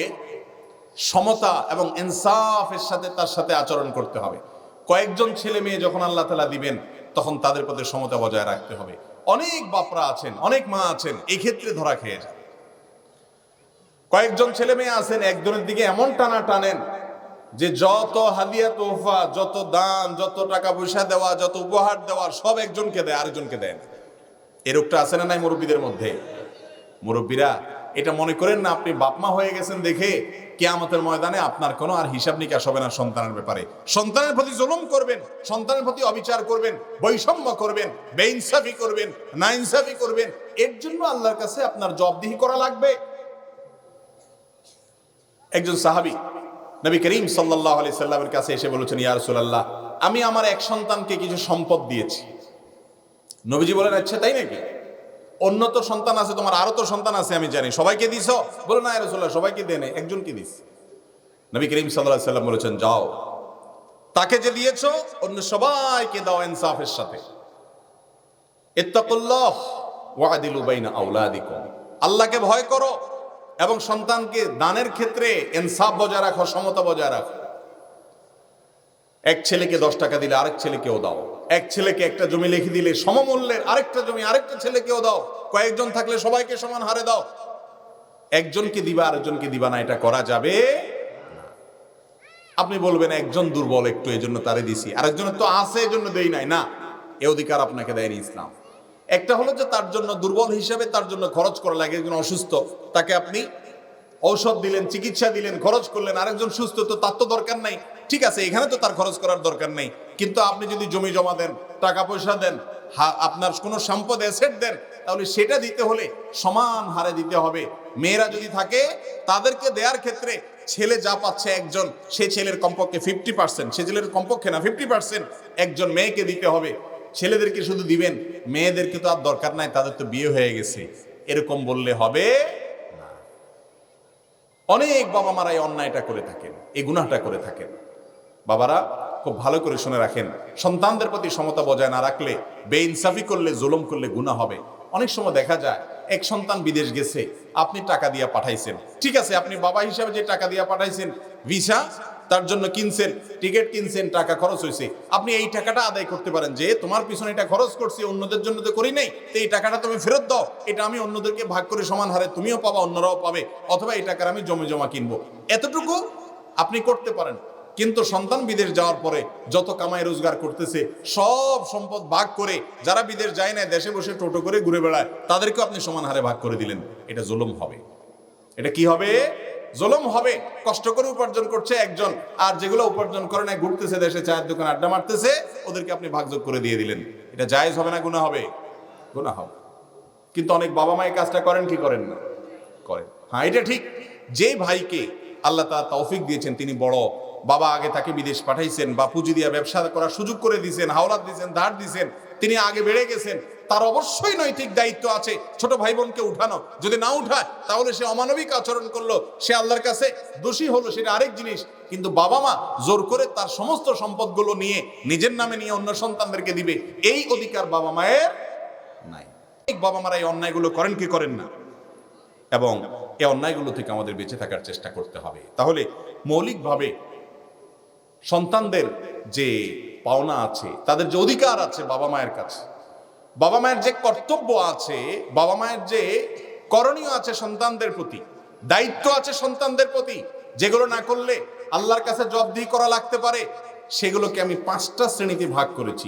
এক, সন্তান দুনিয়াতে আসার আগে বা পরে সে যেন ভালো মানুষ হয়, নবজাতকের প্রতি 8টি করণীয়। এগুলো করার মাধ্যমে আপনি সন্তানের অধিকার আদায় করলেন, সন্তানের হক আদায় করলেন, সন্তানের প্রতি খেয়াল করলেন যেন সে ভালো মানুষ হয়। নাম্বার 2, সন্তান যেন ভালো মানুষ হয় সেজন্য তাকে ঈমানি শিক্ষা ছোটবেলা থেকে আল্লাহর সাথে পরিচয় করে তুললেন, কথাবার্তায়, কাজে, কর্মে, আমলে, সবকিছুতে। নাম্বার 3, তাকে বিশেষভাবে নামাজের শিক্ষা দিলেন, ছোটবেলা থেকে নামাজের সাথে নিয়ে গেলেন। যে সমস্ত বাচ্চাদেরকে ছোটবেলা থেকে মা বাবা নামাজের শিক্ষা দেয়, দেখবেন পিচ্চি থাকতে সে নামাজ পড়া ধরে, ঠিক না ভাই? ঠিক।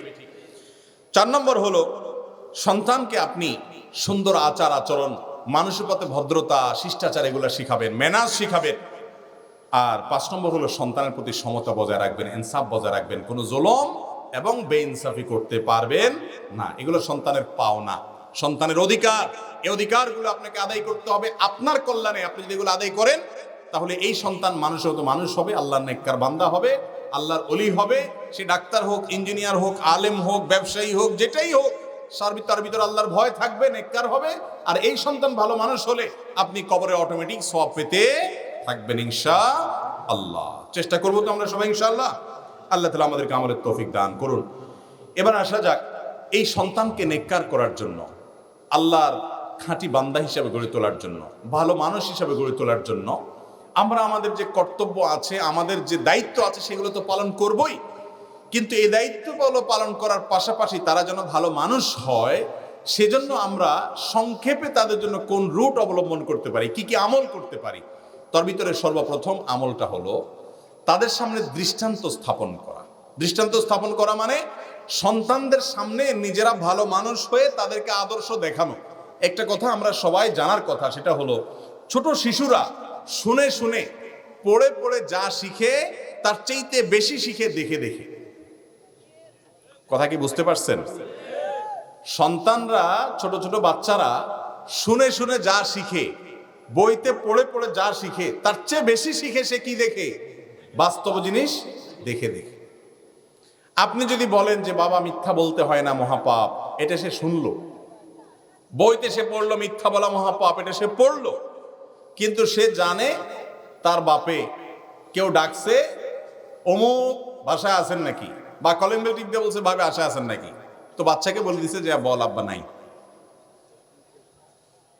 তো এই সন্তান তখন দেখে যে না, মিথ্যা বলা যায়, সে দেখে যে মিথ্যা বলা যায়, যে আব্বা বলল, মা আব্বার সামনে মিথ্যা কথা বলতেছে। তখন সে শিখে কোনটা? যেটা দেখে সেটা, ঠিক না ভাই? ঠিক। অনেক বাপ মা আছেন, ওনারা চান যে ওনাদের সন্তানগুলার নেককার হয়ে যাক, ফেরেশতা হয়ে যাক।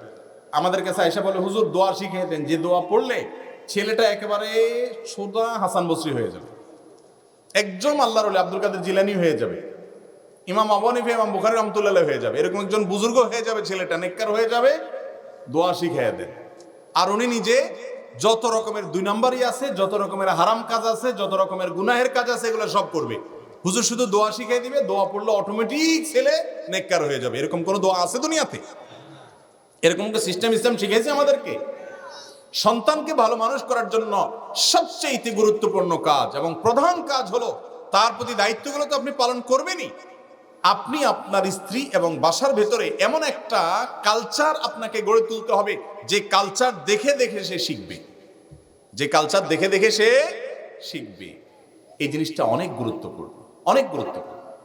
অনেক বাপ মা আছে ছোটবেলায় বাচ্চার হাতে মোবাইল তুলে দেন আজকাল। অনেক না বলতে গেলে এখন সব বাপ মাই ইল্লামার রহেমা রব্বি, হাতে গোনা দুই একজন বাদে সব বাপ মাই বাচ্চাদের হাতে একটা করে ছুরি, একটা করে পিস্তল তুলে দেন, তার নিজেকে আত্মহত্যা করার জন্য, তার নিজেকে শেষ করে দেওয়ার জন্য। আবার অনেক বাপ মা আছে চেষ্টা করে যে না, সন্তান যাতে নষ্ট না হয় এই জন্য তার হাতে এগুলো দেওয়া যাবে না, মোবাইল দেওয়া যাবে না, চেষ্টা করে, কিন্তু সন্তানের সাথে পারে না, কেড়ে নেয়, পোলাপান কান্নাকাটি করে, জেদাজেদি করে, চুরি করে নিয়ে নেয়, কোনোভাবে নিয়ন্ত্রণ করতে পারে না। এটার মূল কারণ হলো ওই বাবা মা নিজেই তো মোবাইল টিপে টিভিতে আসক্ত, ঠিক না ঠিক? যে বাপ মা নিজে মোবাইল টিপে টিভিতে আসক্ত, তার সন্তানকে সে শুধু নসিহত করে, কড়াকড়ি করে, শাসন করে কোনো দিন মোবাইল থেকে সরাতে পারবে? স্মার্টফোনের আসক্তি বাচ্চাদের জন্য লাভজনক না ক্ষতিকারক? কোনো সন্দেহ আছে?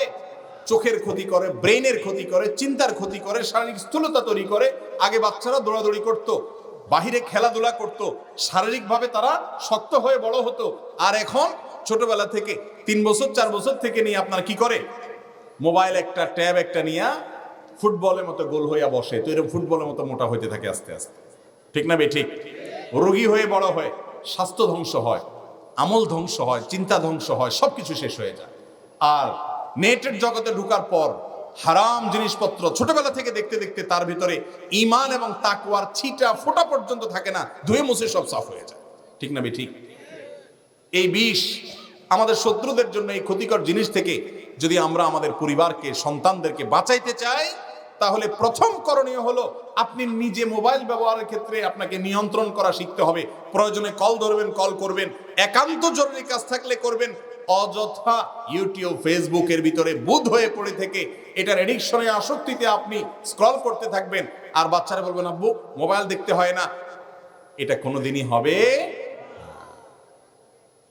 তাহলে প্রথম কাজ হলো বাচ্চার সামনে দৃষ্টান্ত স্থাপন করতে হবে, নিজে ভালো মানুষ হয়ে দেখাইতে হবে। যেসব বাপ মা 5 ওয়াক্ত নামাজ পড়ে, তাদের বাসার 2 বছর, 2.5 বছরের, 1.5 বছরের বাচ্চাকে দেখবেন যে সেও নামাজ পড়ার চেষ্টা করে, ঠিক না ঠিক? কারণ সে দেখছে, ওই যে বাচ্চারা দেখে দেখে শিখে। এজন্য আপনি যদি চান আপনার ছেলে মেয়ে নেককার হোক, অন্তত ছেলে মেয়েদের দিকে তাকায়া নিজে ভালো হয়ে যান, নেককার হয়ে যান, বাসায় ভালো কাজের চর্চা করেন। স্বামী স্ত্রী যদি ঝগড়া করেন, সন্তান কিন্তু ঝগড়া শিখবে। স্বামী স্ত্রী যদি ভাঙচুর করেন, সে কিন্তু ভাঙচুর শিখবে। আপনারা যদি মারামারি করেন, সে কিন্তু মারামারি শিখবে। আপনারা যদি গালিগালাজ করেন, ব্যবহার খারাপ করেন, সে কিন্তু সেটা শিখবে। আপনারা যদি খারাপ কিছু করেন, সে ভালো কিছু শিখতে পারে। সন্তানের দিকে তাকায়া আমাদেরকে ফেরেশতা হয়ে চলতে হবে। যদি চান আপনার সন্তানটা গোটা দেশের মধ্যে, এলাকার মধ্যে ফেরেশতা হোক, তাহলে আমাদেরকে সেটা করতে হবে, দৃষ্টান্ত দিতে হবে। আপনি যদি আপনার বাবার জুতাটা সোজা করেন, আপনার সন্তান বড় হওয়ার পর আপনার জুতার উপরে তার জুতা দিয়ে পাড়া দেওয়ার সময় তার বিবেকে বাঁধবে যে আমার বাপকে দেখছি দাদার জুতা সোজা করতে। কথা কি বুঝাতে পারছি? আপনি যদি আপনার মার সামনে জোরে কথা বলার পরে আবার পাও ধরে মাপ চাওয়ার মতো মন থাকে, আপনার হিম্মত থাকে, তো আপনার সন্তান দেখবে যে না, বাবা মার সাথে জোরে আওয়াজ করা বেয়াদবি সে শিখবে, ঠিক না ঠিক? আপনি যদি তাহাজ্জুদের নামাজ পড়তে উঠেন, তাহলে আপনার সন্তান অন্তত ফজরের নামাজ পড়া শিখবে, ঠিক না ঠিক?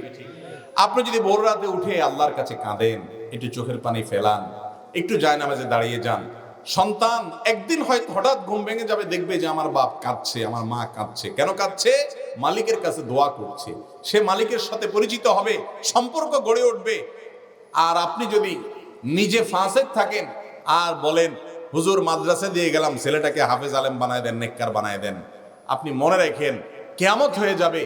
এটার সম্ভাবনা খুবই ক্ষীণ যে আপনি সন্তানকে ভালো করার জন্য বাসায় কোনো পরিবেশ দিবেন না, সন্তান ভালো হয়ে যাবে। 1, 2, 4টা ব্যতিক্রম ঘটনা করতে পারে, নরমালি এরকম হয় না। আল্লাহ আমাদেরকে বোঝার তৌফিক দান করুন।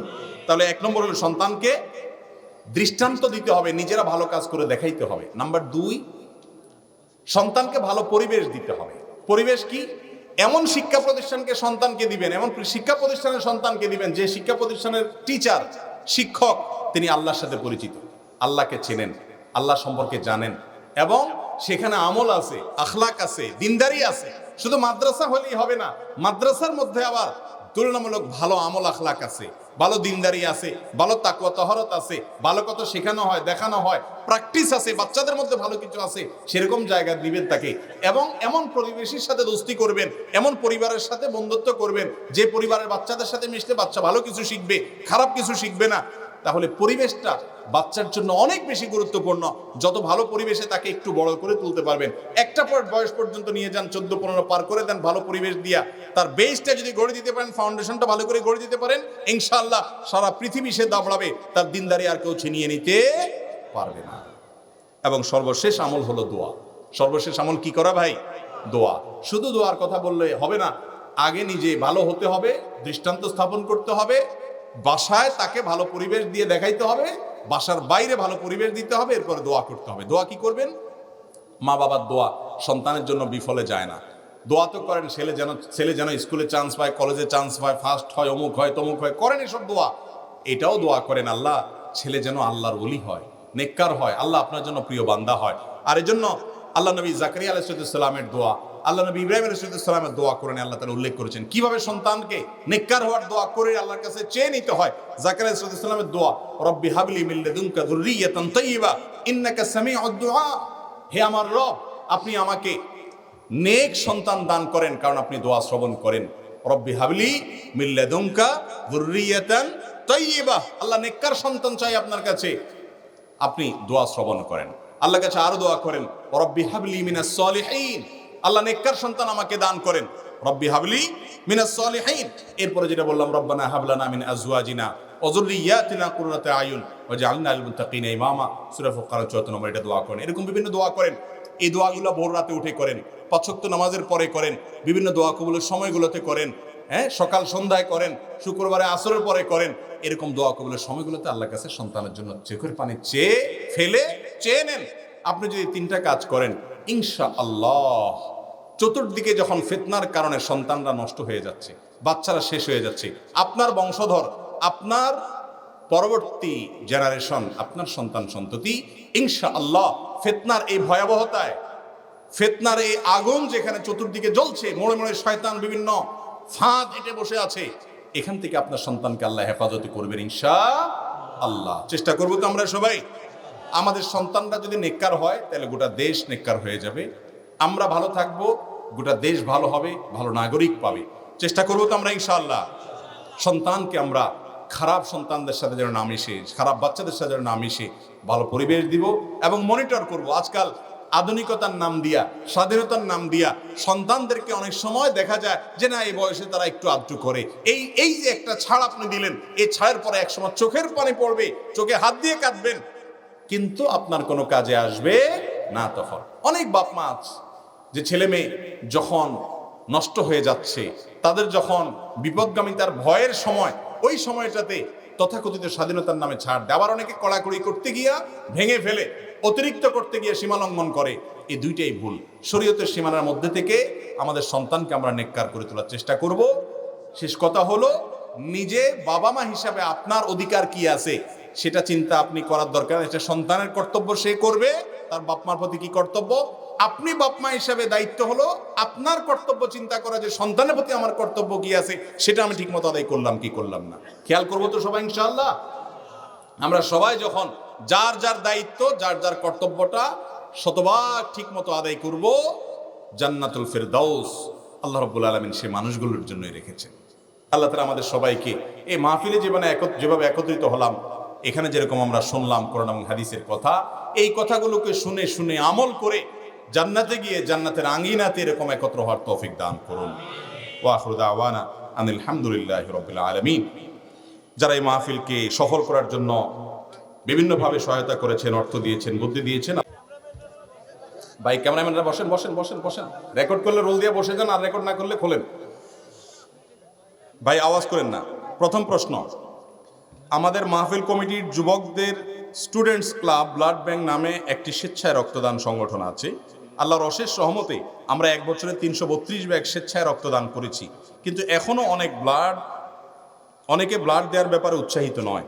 আপনি যদি ব্লাড দেওয়ার উপকারিতা ও ফজিলত সম্পর্কে কিছু বলেন তাহলে অনেক যুবক উৎসাহিত হবে।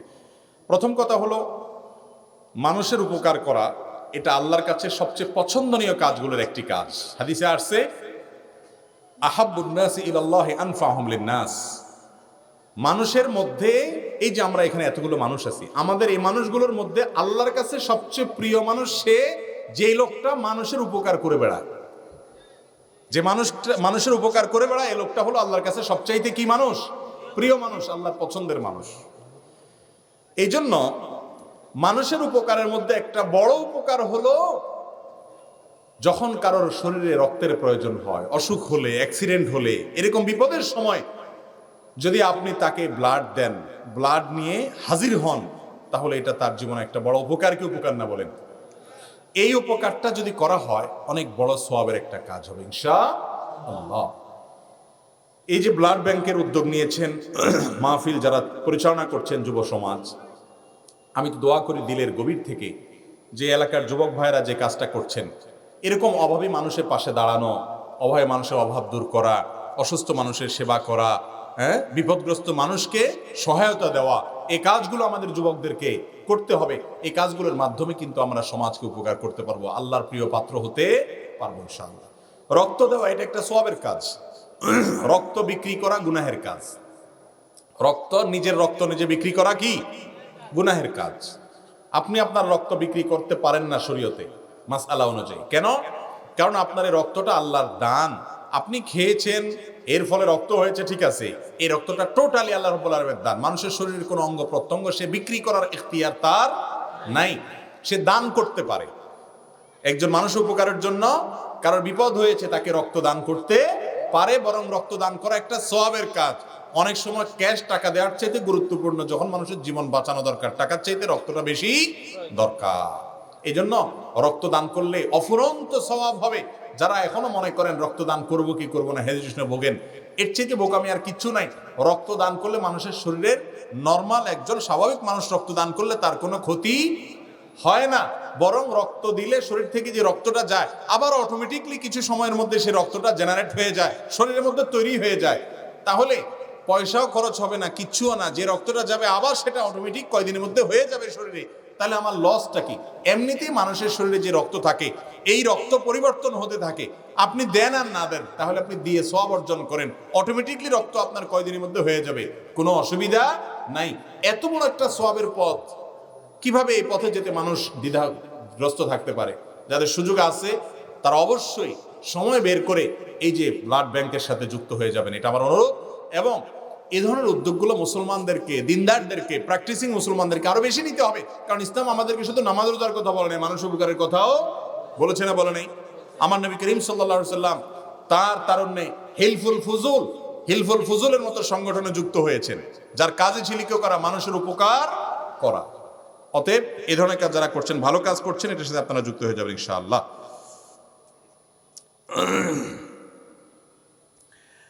এরপর প্রশ্ন হলো, হাদিসে পানি পড়া দেওয়ার কথা আছে, আবার অন্য হাদিসে পানিতে ফু দিতে নিষেধ করা আছে, এবং এটা বৈজ্ঞানিকভাবে ক্ষতিকর বলে প্রমাণিত।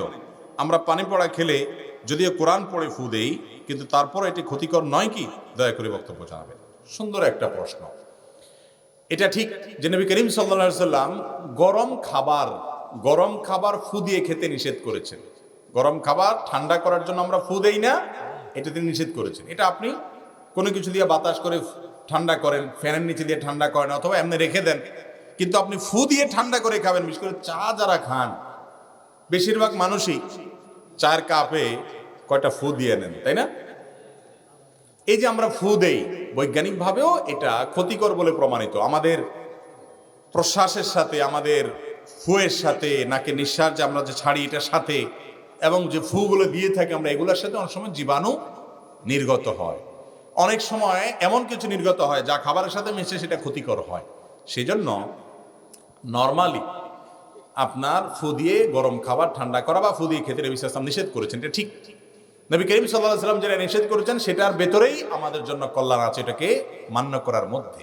এখন প্রশ্ন হলো, বিভিন্ন দোয়া পড়ে, কোরআনের আয়াত পড়ে ঝাড়ফুঁক দেওয়ার কথাটাও তো হাদিসে প্রমাণিত।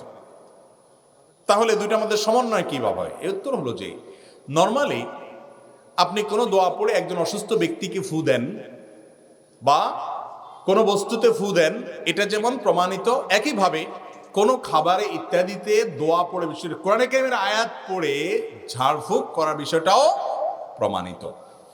সেই ঝাড়ফুঁকটা যেহেতু আপনি কোরআনে কারিমের আয়াত পড়বেন এবং আপনার উদ্দেশ্য হবে শেফা গ্রহণ করা, আল্লাহ রাব্বুল আলামিন এর মাধ্যমে আপনাকে আরোগ্য দান করবেন এবং এর যে সাইড এফেক্ট হওয়ার কথা সেটা থেকে আল্লাহ তাআলা হেফাজত করবেন ইনশাআল্লাহ। যেহেতু এটা রাসূল আকরাম সাল্লাল্লাহু আলাইহি সাল্লাম থেকে হাদিস দ্বারা বর্ণিত আমল, তিনি যেহেতু এটা করেছেন এবং করতে বলেছেন, নিঃসন্দেহে এটার মাধ্যমে সাইড যে এফেক্ট হওয়ার কথা কোরআনে কারিমের আয়াত পড়ার মাধ্যমে, আল্লাহর কাছে আশ্রয় চাওয়ার মাধ্যমে ইনশাআল্লাহ সেই এফেক্টটা আর হবে না। কথা কি বুঝাতে পারছি? এবং এই ঝাড়ফুঁকের আমলটা হাদিস দ্বারায় প্রমাণিত হওয়ার কারণে এটা আমরা করতে পারি। তবে এই ঝাড়ফুঁকটাও যদি না করে কেউ আল্লাহর উপরে তাওয়াক্কুল করতে পারে পরিপূর্ণভাবে, ওই ব্যক্তির জন্য নবী করিম সাল্লাল্লাহু আলাইহি সাল্লাম বিনা হিসাবে জান্নাতের ওয়াদা করেছেন। এরপরে প্রশ্ন হলো, সরকারি চাকরিজীবীরা যে ভবিষ্যৎ তহবিলের টাকা জমা করে তাতে যে লভ্যাংশ দেয়, এটা কি হালাল নাকি হারাম? এ বিষয়ে আমরা বিভিন্ন জায়গায় উত্তর দিয়েছি। প্রভিডেন্ট ফান্ডের যে টাকা সরকারি চাকরিজীবীদেরকে, অনেক বেসরকারি প্রতিষ্ঠানে বেসরকারি চাকরিজীবীদেরকেও দেওয়া হয়, যেই টাকাটা কর্তৃপক্ষ, কোম্পানি বা সরকার বাধ্যতামূলক কেটে নেয়, এত পার্সেন্ট এটা আপনার বেতন থেকে কেটে নেওয়া হবে, আপনি চাইলেও দেওয়া হবে না। এরপরে আপনার চাকরিতে একটা সময় এটার সাথে আপনি যখন চাকরি ছাড়লেন বা প্রভিডেন্ট ফান্ডের টাকা তুললেন, তখন আপনি মূল টাকার সাথে অতিরিক্ত কিছু টাকা সহ যোগ করে দেওয়া হয়, সেটা পান এবং সেটাকে দেওয়ার সময় সরকার বলেই দেয় সুদ। কিন্তু মজার বিষয় হলো সেটা সুদ না। সেটা কি না?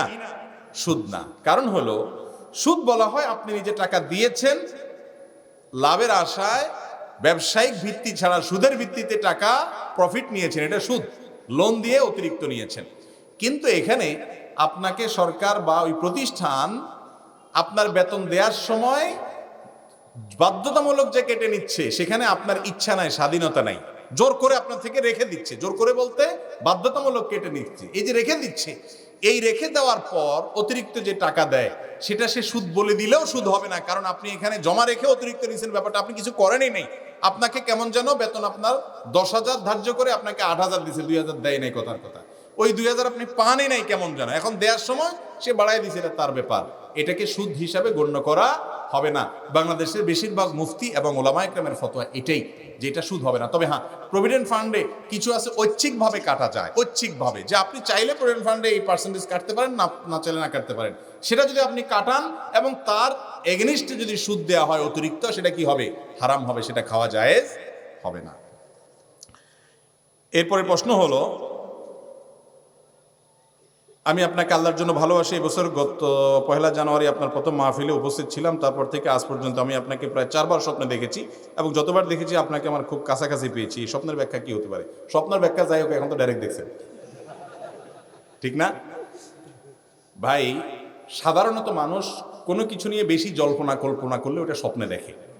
যাকে নিয়ে হয়তো বেশি কল্পনা করেন তাকে একটু বেশি স্বপ্নে দেখবেন, এটা বাস্তবতা। আবার অনেক সময় মানুষ বিভিন্ন ব্যক্তিকে স্বপ্নে দেখে, তার বিভিন্ন ব্যাখ্যা থাকে। স্বপ্নের ব্যাখ্যা সম্পর্কে আমি খুব ভালো কিছু জানি না এবং দুঃখের বিষয়, বাংলাদেশে স্বপ্নের ব্যাখ্যা বুঝেন এরকম আলেমের সংখ্যা এখন হারায় যাচ্ছে। এরকম আলেমের পরিমাণ এখন নাই বললে চলে, কমে যাচ্ছে দিন দিন। অথচ স্বপ্ন এটা গুরুত্বপূর্ণ একটা বিষয়। স্বপ্নের ব্যাখ্যা এটা অনেক গুরুত্বপূর্ণ, ইঙ্গিত করে। এই জন্য স্বপ্নের ব্যাখ্যা সম্পর্কে মাদ্রাসাগুলোতে ওলামায়ে কেরাম আরো গুরুত্বের সাথে তালেবে ইলমদেরকে, ওলামাদেরকে শেখানো উচিত, পড়ানো উচিত। এবং এটা সবচেয়ে বড় বিষয় হলো, এটা যেহেতু একটা স্পিরিচুয়াল বিষয়, আধ্যাত্মিক বিষয়, এটা বেশিরভাগ যারা এই ব্যাখ্যাগুলো বোঝেন তাদের সোহবত, তাদের সান্নিধ্যের মাধ্যমে, সাহচর্যের মাধ্যমে আসে। সোহবত তো এখন দুনিয়া থেকে বিদায় নিয়ে গেছে। এখন কেউ কারোর সোহবত নিতে, এখন অনলাইনে সহজেই কোরআন হাদিস 2-4টা বাংলা অনুবাদ শিখে আমরা নিজেরাই আলেম হয়ে যাই, তাই না? এমন আলেম হওয়া হই যার দেশে আলেম ওলামাদের কাছে যাওয়া, শেখা, এটার প্রয়োজন অনুভব করি না। আমি ব্যক্তিগতভাবে আলহামদুলিল্লাহ প্রায় বিগত 21-22 বছর যাবৎ এই ইসলাম প্রচারের কাজ, দাওয়াতের কাজ করতেছি। এখনো পর্যন্ত আমার কাছে মনে হয় যে আমার একজন মুরব্বী, একজন উস্তাদ, একজন বড় আলেম বা একাধিক মুরব্বী, তাদের কাছে যাওয়া উচিত, শেখা উচিত, বসা উচিত, কারেকশন নেওয়া উচিত। আজকাল অনেক ভাইরা আছেন জেনারেল শিক্ষিত, তারা দাওয়াতি কাজ করেন, ইসলাম প্রচারের কাজ করেন, ভালো কথা, এটা করা উচিত। ইসলাম প্রচার শুধু হুজুররা করবেন তা না, সবাই করবে, কিন্তু প্রত্যেকের করার একটা লিমিটেশন থাকবে। এটা কি থাকবে? এটা লিমিটেশন থাকবে। আপনি কতটুকু কথা বলবেন, আমি আহমদুল্লাহ, আমি কতটুকু ওজনের কথা বলতে পারি, আমার বয়স কত হয়েছে, আমার এলেম কদ্দুর আছে, আমার ভার কদ্দুর আছে, আমার এটা মাপজোপ থাকতে হবে। আমি মানুষটা 2 টাকার কথাটা যদি 4 টাকার বলি সেটা উচিত হবে না। কিন্তু দুঃখজনক, আজকাল অনেক ভাইয়েরা আমাদের আছেন যারা ফেসবুকে লেখালেখি করেন অথবা আপনার অন্য কোনোভাবে দাওয়াতি কাজ করেন, কিন্তু এই দাওয়াতি কাজ শিখতে হয়, এই শিখার প্রয়োজন তারা উপনুভব করেন না। এই শিখার জন্য ওলামায়ে কেরাম, মুরব্বী, বিদগ্ধদের সোহবত এবং সান্নিধ্য দরকার, সাহচর্য দেওয়ার দরকার, ছায়া দরকার। আমি ব্যক্তিগতভাবে এরকম অনেককে ফোন করে, মেসেজ দিয়ে, লোক দিয়ে বিভিন্নভাবে ডেকে চেষ্টা করছে নসিহত করার, না কোনো সাইড দেয় না। বিশেষ করে আজকাল একটু কিছু অনুসারী হয়ে গেলে আমরা নিজেদেরকে যে কি হনুরে মনে করি। আল্লাহ তাআলা আমাদেরকে হেদায়েত দান করুন।